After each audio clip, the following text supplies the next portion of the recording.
En 1661, Luis XIV decidió construir un palacio gigantesco que se convertiría en símbolo de su poder: Versalles.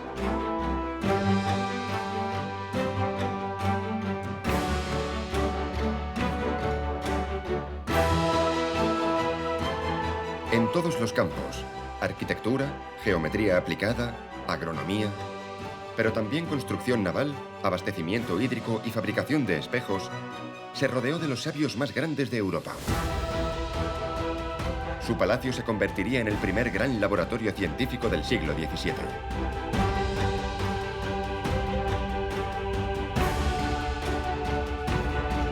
Hoy los investigadores acceden a los archivos, desentierran el pasado, reconstruyen ingenios y modelan construcciones.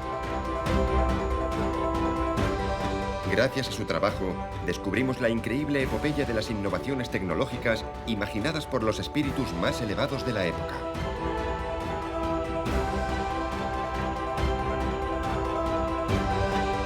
Versalles fue el crisol de una revolución científica que resonaría en el futuro. Pero en este proyecto faraónico, sometido a la voluntad de un soberano que siempre pensaba a lo grande, ¿se realizarían todos los desafíos lanzados por el Rey Sol? Versalles, los desafíos del Rey Sol, segunda parte.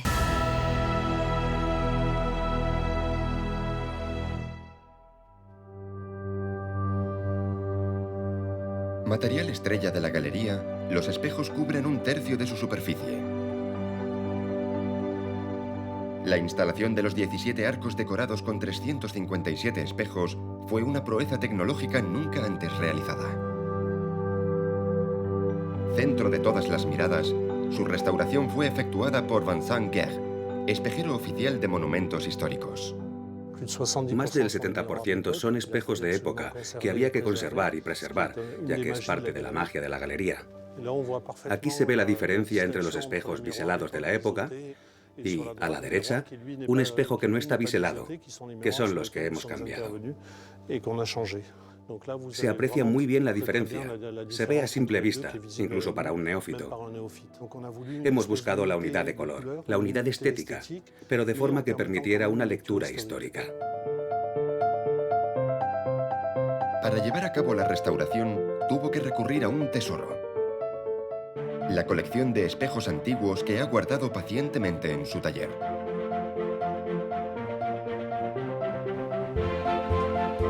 Es aquí donde prepara cuidadosamente las piezas para sus futuras obras.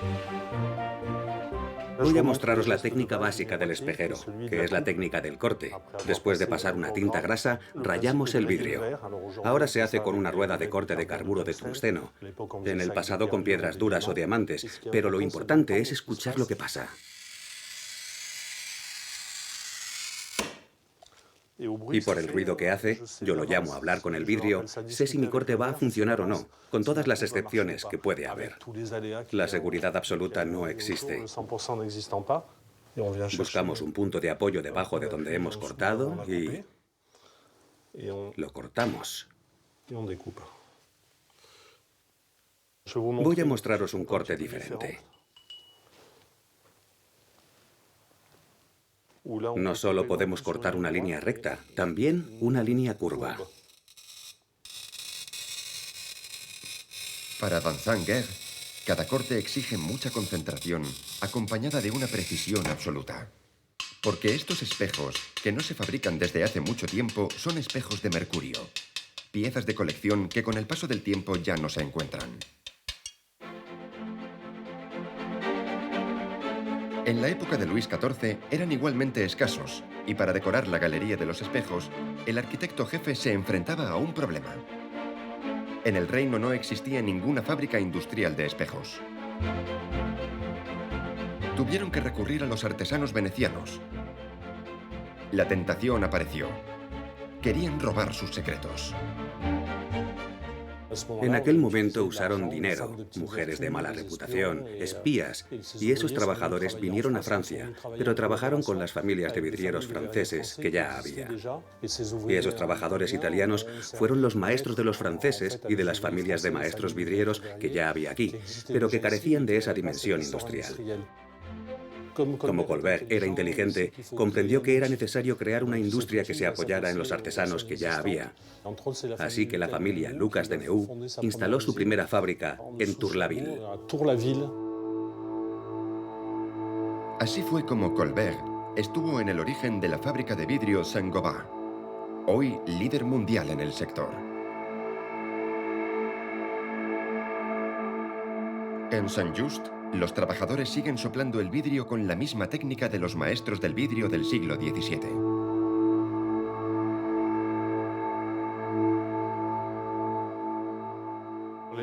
Los espejos de la galería son de este tipo. Este se fabricó alrededor de 1700, con vidrio soplado.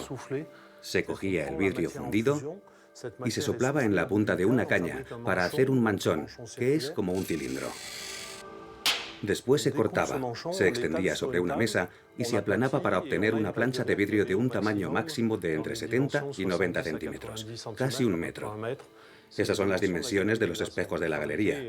En la época se fabricó lo que mejor se pudo hacer en aquel momento. Y en la década de 1700 se perfecciona una nueva técnica y se comienza a colar el vidrio. Seguía siendo el mismo material, vidrio fundido, que se vertía sobre una mesa de hierro, llamada armazón, y se aplasta toscamente con un rodillo de amasar. Después, cuando esa pasta estaba bien extendida, se volvían a meter las lunas en el horno para que se cocieran lentamente. En aquel momento, las lunas de espejo, que podían tener tamaños muy importantes, de 2 y 3 metros por 1,50, seguían siendo extremadamente raras. Tenemos escritos en los que dicen estar muy contentos de haber fabricado en un año 17 lunas de espejo, así que era un material muy poco corriente, muy oneroso, muy caro y reservado a las élites. Para garantizar la transparencia óptima del vidrio, comenzaba después una delicada operación de pulido, una etapa larga y tediosa. Debían estar perfectamente pulidos por las dos caras para que no se produjera ninguna difracción lumínica en su interior, ninguna distorsión estética. Se cogían las dos placas de vidrio, una encima de la otra, y se frotaban con polvos cada vez más finos. Fabricar y pulir el vidrio por ambas caras llevaba casi 2 meses. Después se ponía una hoja de estaño, todo se hacía siempre en caliente, y sobre el papel de estaño se ponía alrededor de 50 kilos de mercurio por metro cuadrado. El mercurio tiene la propiedad de hacer explotar las partículas de estaño que se adhieren a la parte posterior del espejo. El mercurio se evapora parcialmente, lo cual provoca enormes problemas de salud. A pesar de lo cual, se siguió utilizando, aunque los obreros murieran, porque respirar mercurio en estado caliente y gaseoso era muy tóxico, era extremadamente peligroso en esa época. La construcción de la Galería de los Espejos, un símbolo arquitectónico, teatral y espectacular, fue el origen de una gran revolución industrial. El mandato real posibilitó que el Reino de Francia exportara espejos para toda Europa. Un éxito industrial que aún perdura.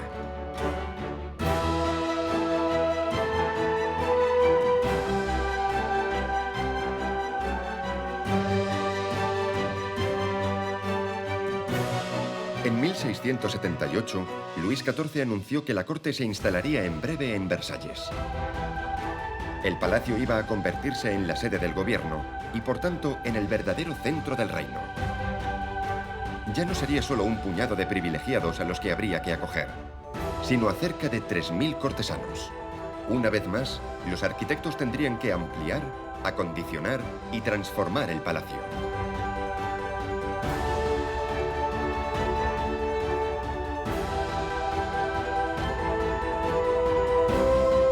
Mientras tanto, el agua necesaria para sus numerosísimas fuentes y estanques que ya adornaban los jardines se había multiplicado por 10.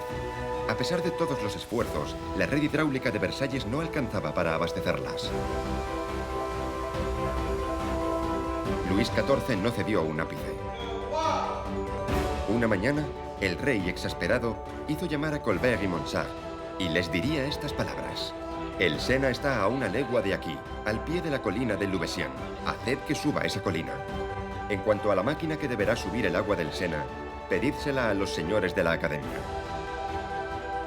Monsard y Colbert, como buenos cortesanos, contestaron. Mañana nos dirigiremos a los sabios y el agua subirá al cielo si así lo desea Su Majestad. Colbert ya había convocado concursos internacionales para seleccionar a los mejores talentos. Lo había hecho para el patio cuadrado del Louvre y para la primera ampliación del palacio en 1669. Fue un concurso de ideas que reunió a varios equipos, incluidos uno inglés y otro de Lieja. Y fue este último el que ganaría. Estaba dirigido por Arnold Deville, que pertenecía a una familia dedicada a la minería, y se asoció con un maestro carpintero, Soalem, que adaptó una máquina que sacaba agua de las minas de carbón y la convirtió en una máquina elevadora a orillas del Sena. El funcionamiento de esa máquina era muy simple. Una rueda hidráulica movía una bomba subterránea con 2 pistones hechos de hierro. Pero el reto de Versalles era de una escala muy diferente. ¿Cómo podrían conseguir llevar miles de metros cúbicos de agua con una máquina diseñada según el mismo sistema, pero instalada a unos 10 kilómetros de distancia del palacio?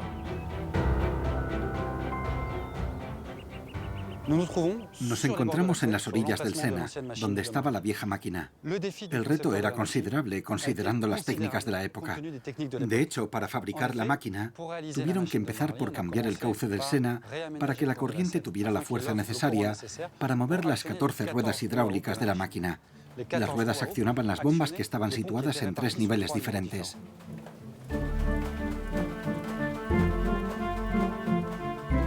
La construcción de una instalación tan colosal implicaba superar los límites tecnológicos de la época. La máquina de Marly fue uno de los mayores desafíos científicos del siglo XVII.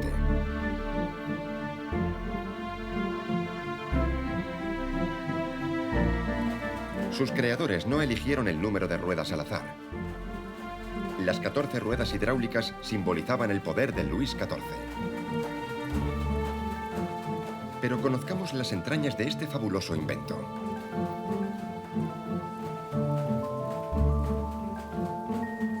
Cada rueda, de 12 metros de diámetro, impulsaba un primer sistema de bombeo que extraía el agua del Sena y la subía a través de tuberías hasta un pozo situado en la ladera a 50 metros de altura.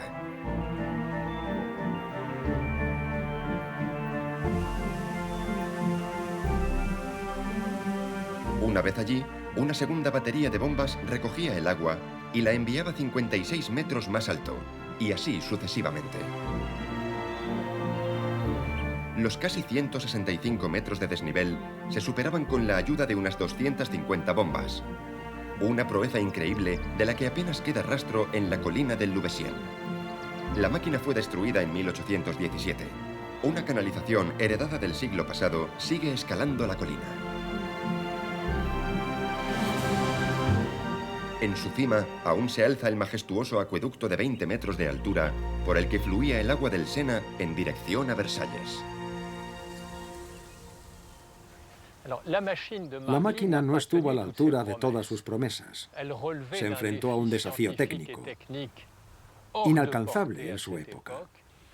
El objetivo era llevar 6.000 metros cúbicos diarios y rápidamente se alcanzó un caudal de 3.500 metros cúbicos. En realidad esa máquina era increíblemente compleja y su tamaño era desmesurado. 65 por 63 metros, 100.000 toneladas de madera para hacerla funcionar, 17.000 toneladas de hierro, uniones muy complejas de cuero y de plomo, de forma que se averiaba todo el tiempo. Sin embargo, los 643 metros del acueducto del Louveciennes llevaban a diario millones de litros de agua a los estanques y fuentes de Versalles. A pesar de ese éxito parcial, el rey pudo sentirse orgulloso de que un proyecto tan ambicioso se hubiera llevado a cabo durante su reinado. El rey estaba muy contento. La mejor prueba de ello es que ennobleció a su creador y le concedió una gratificación excepcional de 100.000 libras. Era la recompensa más importante jamás concedida durante la construcción del Real Sitio de Versalles, que se otorgaba a los contratistas que eran considerados los mejores.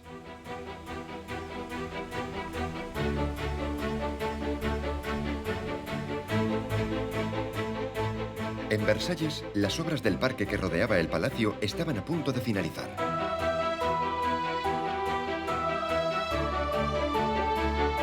También aquí se cumplían las exigencias del rey, prevaleciendo el enfoque artístico y la creatividad. Fuentes, arboledas, parterres, estatuas...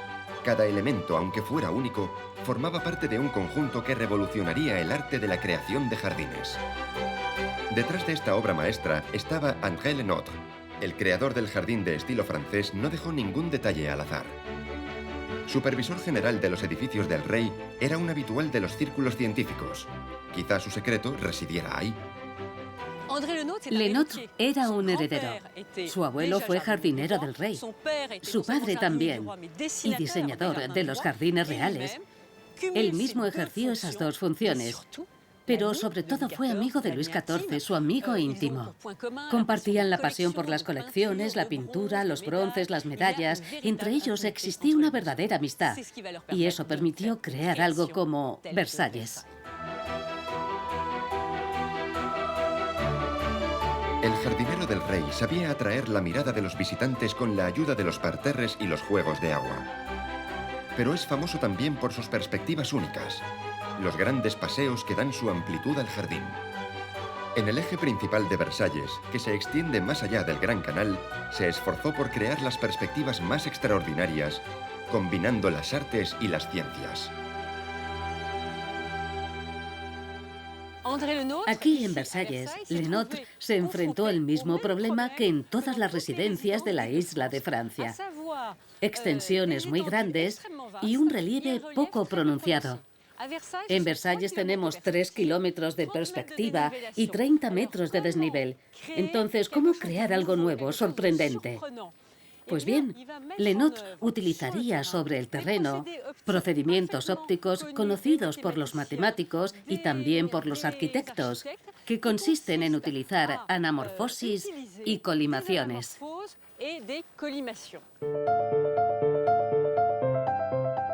La anamorfosis es el principio óptico que permitió compensar la disminución aparente en las partes distantes del Gran Canal. Para conseguirlo, insertó las figuras de su creación en un sector angular que partía del patio cuadrado. Pasaba por el parterre de agua y englobaba el estanque de la Tona, y más lejos el estanque de Apolo. Por su parte, el Gran Canal también se encuentra dentro del mismo sector angular. Así, cuanto más distantes están las figuras geométricas, más se agrandan.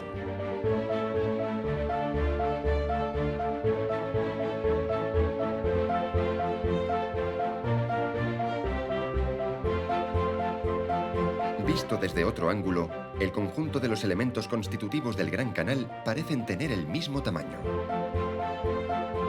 Pero la genialidad de Lenôtre va más allá, obligándonos a apreciar las perspectivas en movimiento. Es la así llamada colimación. Hay que avanzar en el recorrido de este eje para poder descubrir las secuencias imaginadas por Lenôtre.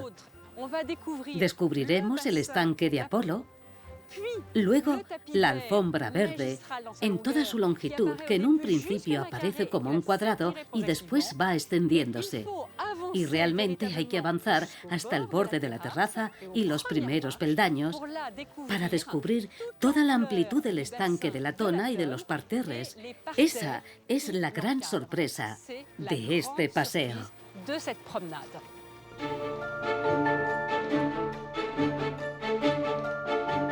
El punto final de esta construcción óptica es el Gran Canal. Hoy está lleno de pequeñas embarcaciones para el deleite de los visitantes. Pero no siempre fue así. En 1669, una impresionante flotilla evolucionaba aquí. Rara vez recordado, el tema solo es conocido por unos pocos especialistas. Estamos en las afueras de Bruselas, junto a los canales de Anderlecht. Nicolas Oscaud trabaja frenéticamente. Hoy es el gran día. Mal tiempo en la botadura, pero cuando lleguemos hará bueno. Mejor. Este especialista en arquitectura naval ha hecho realidad un sueño. Hace 2 años empezó a trabajar en una réplica de una de las embarcaciones de la flotilla del Gran Canal. Han sido 4.800 horas de trabajo. 4.800 horas. El unicornio ha sido construido siguiendo las técnicas de los carpinteros de la época. Es una réplica a escala 1:4 de uno de los buques insignia de la Armada Francesa bajo Luis XIV. La elección de la escala no es casual. Debido al calado, los barcos que navegaban por el Gran Canal debían ser de tamaño reducido.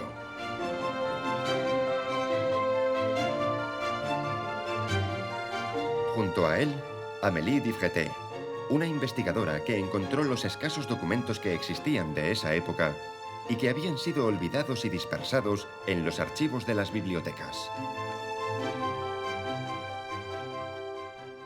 La primera inspiración fue la ilustración del mascarón de proa del Triunfante, uno de los barcos de la flotilla del Rey, con un unicornio como mascarón de proa. Y como buen belga, hay otro unicornio que me viene a la mente. Y bueno, algo tiene que ver. La segunda inspiración es esta ilustración. Vemos un barco que nos ofrecía las proporciones para desarrollar un proyecto de construcción aquí, en Bruselas. Gracias al estudio de los grabados, ha sido posible elaborar un inventario de los diferentes navíos que maniobraron en el Gran Canal. Lejos de ser un elemento ornamental, esta flotilla fue un proyecto de una magnitud muy diferente. Los archivos revelan que algunos de estos barcos eran prototipos que movilizaron a los mejores arquitectos del reino. Colbert quería educar a Luis XIV sobre la marina. Pensó que la mejor manera de hacerlo era llevar barcos de todo el mundo, y también tradicionales franceses, al Gran Canal de Versalles. Bien, aquí vemos chalupas tradicionales que podían navegar a vela y a remo. Y también teníamos otros, tanto barcos mercantes como galeras, como esta magnífica galera real que estaba muy, muy engalanada, como se le exigía a este tipo de embarcación, que era un símbolo del poder real. Por lo tanto, tenía esculturas y dorados. Rápidamente, la flotilla adquirió tal prestigio que las naciones extranjeras quisieron estar representadas en el Gran Canal. De repente, aparecieron góndolas de la República de Venecia que estaban muy, muy adornadas con esculturas. Hoy no nos lo podemos imaginar, ya que ahora las góndolas son negras y muy sobrias, mientras que en aquella época estaban decoradas con esculturas doradas. Tenía que ser muy impresionante. Convocar en el Gran Canal a los barcos extranjeros era una forma de hacer comprender al mundo que en ese momento todo giraba en torno a Versalles. Los intensos esfuerzos diplomáticos culminaron un día de 1675. Luis XIV pudo conocer el proyecto de los barcos encargados 2 años antes al constructor inglés Sir Anthony Deane. El embajador de Croacia escuchaba atentamente las últimas recomendaciones de Su Majestad. El rey quería tener la seguridad de que los barcos tuvieran un calado razonable para que fueran maniobrables a vela en su canal bajo cualquier circunstancia. En realidad, las negociaciones buscaban algo más que el entretenimiento del monarca. Detrás se ocultaba ya una guerra tecnológica. En el campo de la construcción naval, los ingleses tenían una reputación inigualable. Esos barcos se construyeron en un momento en el que existían buenas relaciones con Inglaterra. Pero más tarde, el constructor sería condenado por entregar secretos científicos a Francia y fue encarcelado en la Torre de Londres. La pérfida Albión. Sí, hubo mucho espionaje, ya que cuando se construyeron esos barcos, enviaron marineros a los arsenales con órdenes muy claras de elaborar informes para Colbert. Informes sobre cómo se podría racionalizar la construcción en los astilleros de Francia. Hoy, de aquella flotilla formada por decenas de barcos, no queda ningún rastro. La madera es muy vulnerable a los estragos del tiempo y acaba desapareciendo. Ese es el principal interés del trabajo de reconstrucción que Nicolas Osco llevó a cabo construyendo su unicornio. Cuando lleguen todos los accesorios internos, los aparejos y las velas, el unicornio estará listo para hacerse a la mar. Entonces será tal y como la corte lo veía cuando surcaba el Gran Canal. Está claro que, considerando la inspiración detrás del proyecto del unicornio, para nosotros sería genial poder ver algún día al unicornio navegar en Versalles, en el Gran Canal. Embarcaciones como el unicornio, probadas en Versalles, engrandecieron la flota del rey. Pero la arquitectura naval no fue el único e inesperado campo donde los avances fueron considerables. Cerca del palacio, junto al estanque de los suizos, pero oculto detrás de sus altos muros, se encontraba el Huerto del Rey. Centro de experimentación y al mismo tiempo huerto de frutales y de verduras, esta finca estaba dedicada a una ciencia naciente, a la vez útil, agradable, necesaria y de moda en el siglo XVII. La horticultura. Este era uno de sus paseos favoritos. Tras descender las escaleras del invernadero de la Orangerie, el Rey Sol pasaba por el estanque de los suizos y atravesaba la imponente Puerta Real, acompañado en ocasiones por los monarcas más importantes del siglo XVII. Eran 10 minutos a pie hasta llegar a su huerto, un lugar único tanto por su tamaño como por la diversidad de variedades de verduras y frutales que allí se cultivaban. Los contados privilegiados que compartían la visita del rey quedaban deslumbrados por las proezas hortícolas del director de los jardines del rey, el jardinero jefe Jean-Baptiste de la Cantigny. El huerto del rey de Versalles era probablemente el huerto aristocrático más grande del siglo XVII e incluso después. Sus dimensiones eran excepcionales, como todo en Versalles. Cuando Jean-Baptiste de la Cantigny diseñó este jardín, cuando lo construyó con Monsard, con Lenôtre, lo hizo con un estanque central, orientado en función de los puntos cardinales, y alrededor del estanque había una serie de jardines. Para desesperación del jardinero del rey, el terreno que se le concedió se encontraba al borde del estanque maloliente, una vasta zona pantanosa. Iba a ser necesario drenar e instalar un sistema de vasos comunicantes. La tierra procedente del estanque de los suizos, que linda con el jardín, se utilizó para nivelar las colinas circundantes y fertilizarlas. Al final, se obtuvieron varias hectáreas rodeadas de muros aptas para el cultivo. Los muros se levantaron para proteger las frutas y las verduras de los ladrones. También fueron una especie de innovación bioclimática. Era una forma de evitar que entrara el viento y también conservaría el calor del día, que se liberaba por la noche. Puede que creara sistemas de capilaridad que proporcionaban humedad y agua a los árboles, incluso para sus ramas superiores.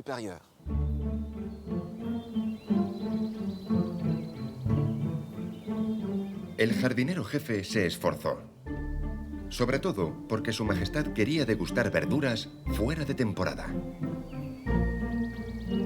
Los cultivos crecerían en el huerto desafiando las leyes de la naturaleza y los caprichos del clima.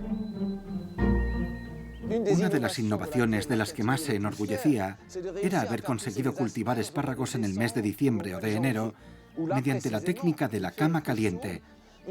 El calor se conserva en la tierra y, como su nombre indica, ese calor dura más tiempo. Esta técnica se basa en disponer un lecho de mantillo sobre una capa gruesa de estiércol fermentado de vaca o de caballo. Cuando es necesario, se cubre todo con un marco de cristal. La temperatura de la tierra aumenta y el crecimiento de las raíces se acelera. Así, el tiempo de cosecha se alargaba considerablemente. La Cantigny consiguió abastecer de espárragos al rey en diciembre y en enero, de rábanos y lechugas en febrero y en marzo, y de fresas y de guisantes en abril y mayo. Si todo el mundo comía manzanas, Luis XIV comía higos, porque todo lo que estaba fuera del alcance del pueblo era una fuente de poder. Le gustaban tanto los higos que obligó de nuevo a la Cantigny a obrar milagros. Para hacerlo, desarrolló un huerto de higueras, una innovación en su tiempo. Era el único edificio en el que se movían las higueras en macetas del interior al exterior, y al contrario, dependiendo de las estaciones, según el calor del día. Nosotros hoy no cultivamos nuestras higueras en macetas, preferimos hacerlo en la tierra. Aquí tenemos una variedad que produce 2 cosechas al año, pero en el siglo XVII, gracias a la pericia y a los conocimientos, se logró producir higos 7 meses al año, desde mayo hasta finales de noviembre.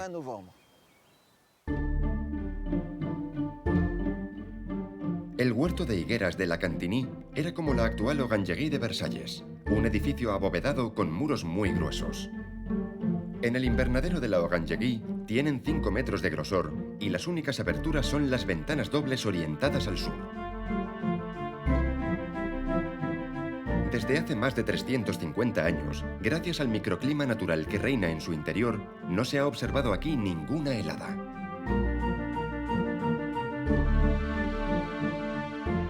Con buen clima, para evitar transportar manualmente las macetas de higueras, un tal Lopin inventó una máquina especial armada de cabestrantes y poleas para sacar fácilmente los árboles del invernadero.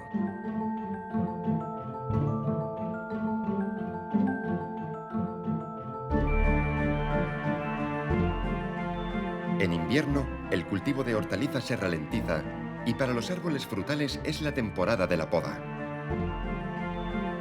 Si nos fijamos, vemos que tienen poco en común con los árboles en su estado natural. Esta forma de cultivar, llamada en espaldera, es antinatural, pero limitar el crecimiento de los árboles frutales mejora su producción. Esa relación entre el tamaño del árbol y la cantidad de frutos fue demostrada por el jardinero del rey. Él descubrió que la savia siempre iba a las ramas verticales, que eran las menos productivas. El arte de la poda consiste en saber distinguir entre una yema de madera y una de fruta. Una vez que sabemos que es una yema de madera y una de fruta, cortamos justo después de la yema de fruta, como en este caso, que está muy crecida. Y cuando no hay yemas de fruta, como aquí, por ejemplo, lo que tenemos es una ramita, pero tampoco hay yemas de fruta y aquí tampoco. Así que decidimos conservar solo una. Esta la cortamos porque está creciendo hacia el otro lado, al contrario de donde estoy yo, así que la corto. Y esta es muy larga, así que la cortamos un poco. Listo. Y esta será toda de madera. Esta rama solo tiene yemas de madera. ¿Para qué conservar yemas de madera a priori inútiles?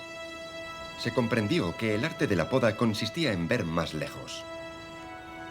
Al año siguiente, algunos brotes de madera se convertirían en ramas que a su vez darían frutos.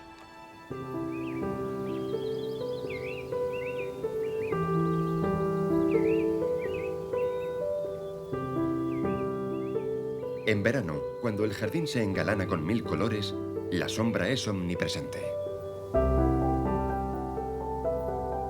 Como investigador incansable, este gran científico del siglo XVII multiplicaría sus descubrimientos y durante mucho tiempo este huerto sería un lugar de experimentación.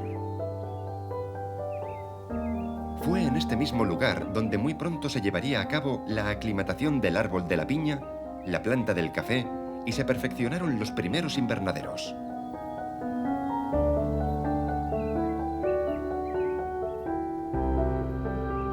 El huerto, un verdadero éxito científico, era el orgullo del monarca.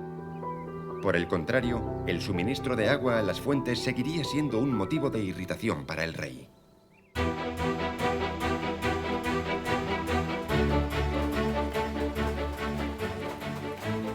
Después de la inauguración de la máquina de Marly, el ingenio no había cumplido sus promesas.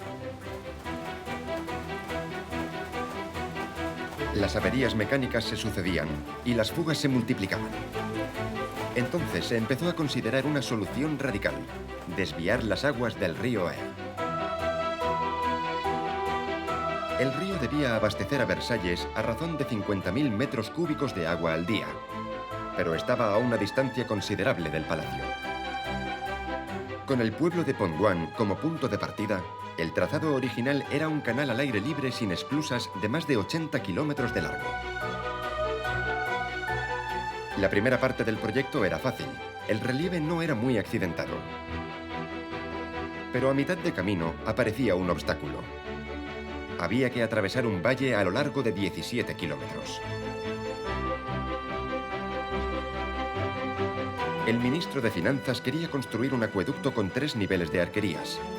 Una proeza arquitectónica que se elevaría más de 72 metros. Se trataba de demostrar al mundo entero que lo que se hacía bajo Luis XIV superaba todo lo que se había hecho desde la antigüedad. Sin embargo, el arquitecto Vauban tuvo una idea más razonable. Vauban propone cruzar el valle usando la gravedad, con una canalización que siguiera la pendiente y subiera por el otro lado del valle. Mientras que Louvois tenía una visión diferente. Quería una arquería más grande que la del puente del Gard, que reflejara la grandeza del rey. Las razones eran económicas. Era necesario reducir el coste de la inversión y del futuro funcionamiento y mantenimiento de la infraestructura. Y Louvois defendía un acueducto, porque consideraba que un gran rey debía construir grandes infraestructuras, grandes palacios, y fue él quien, tras 4 meses de debate, impuso su decisión. El proyecto del acueducto era audaz y original. Cruzaba 2 valles sobre 3 niveles de arcadas y una longitud de más de 17 kilómetros. Debía pasar junto al parque del Palacio de Maintenon, quien se acababa de convertir en la nueva esposa de Su Majestad Luis XIV. Es difícil imaginar esta obra de arte, que alcanzaba una altura de más de 70 metros, sin recurrir a técnicas de reconstrucción en 3D.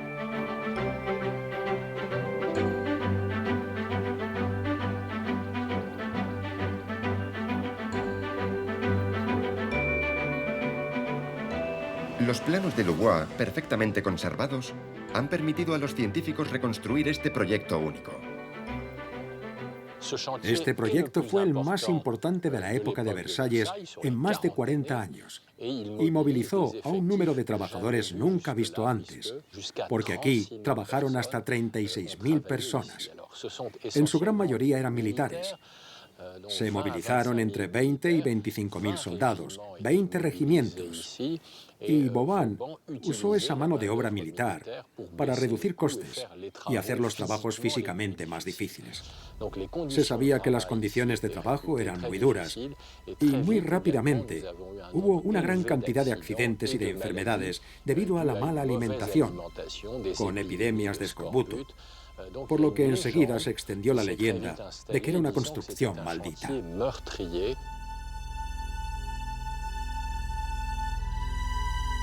La leyenda cuenta que su construcción causó 6.000 muertes en vano, porque la obra, víctima de los sobresaltos de la historia, nunca se terminaría. Actualmente, la parte visible del acueducto solo tiene 1 kilómetro de largo y 28 metros de alto. A finales de 1688 se reconstituyó la Liga de Habsburgo y el país entró en guerra. Los ejércitos fueron enviados de vuelta a sus cuarteles, todos los regimientos que trabajaban aquí, y después fueron movilizados en las fronteras, y nunca regresarían, de forma que la construcción fue abandonada en 1688, y lo que hoy vemos es el primer nivel de los 3 que se suponía que tendría el acueducto.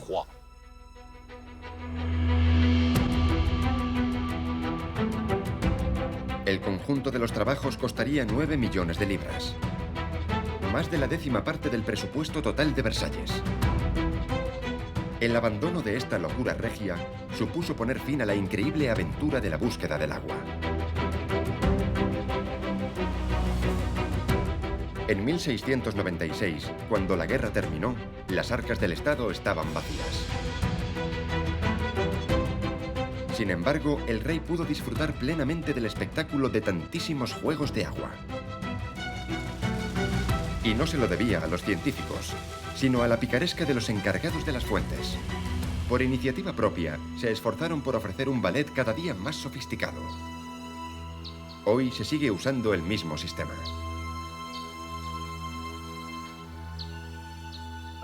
En la época, cuando pasaba el rey, los encargados de las fuentes silbaban. Eso significaba que el rey se estaba acercando a la fuente, así que ellos la abrían como estoy haciendo yo. Listo.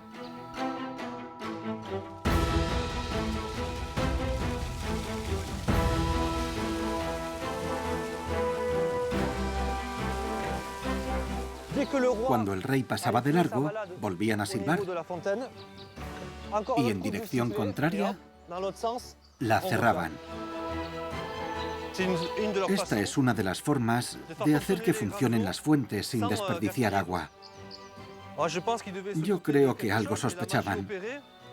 Y las grandes fuentes funcionaban como él quería. Y esa era la magia de las grandes fuentes.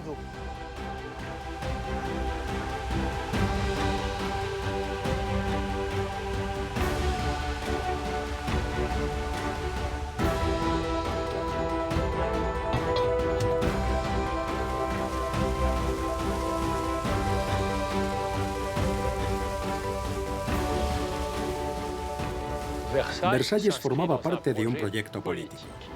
El rey quería gobernar de una manera diferente y poner en marcha una monarquía ilustrada. Y ese modelo triunfó, ya que esa nueva forma de asociar la ciencia y la tecnología con las obras públicas iba a ser copiada en toda Europa. Esa es la prueba de que su apuesta tuvo éxito.